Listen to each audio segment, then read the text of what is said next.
while he was pilfering racing fuel, he set off an explosion that left his face a horrible mess, forcing him to wear a mask.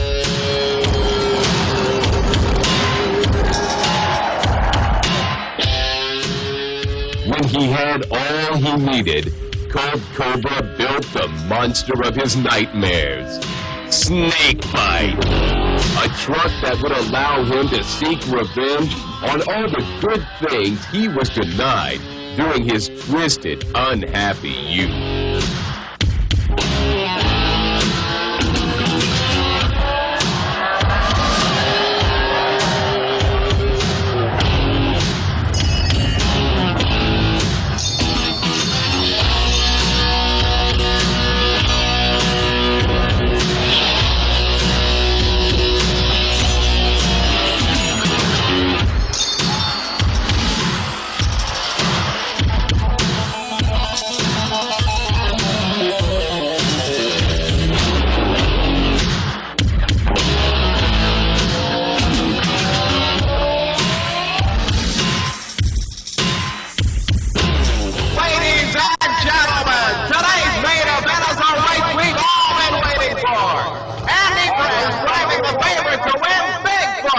Against a strange newcomer team to the racing circuit, Colt Cobra and Snake Bite. Get ready! Go! What a joke! Colt Cobra and that scary-looking truck Snake Bite can't even keep up with Bigfoot, much less win.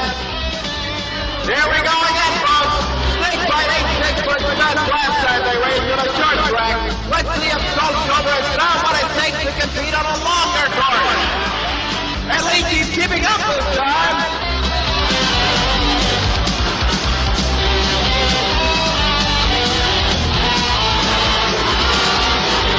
Bigfoot wins again.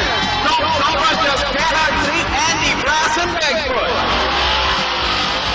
After two embarrassing losses to Bigfoot, I'll bet Colt Cobra is out for blood this time. Look, he's lost control. He can't stop racing against a pro like Andy Brass. Just goes to show you, you need more than a scary-looking truck to come in first here. I can't believe it! I've got the best monster truck, but I still can't win! I must have victory! Wait, I have an idea!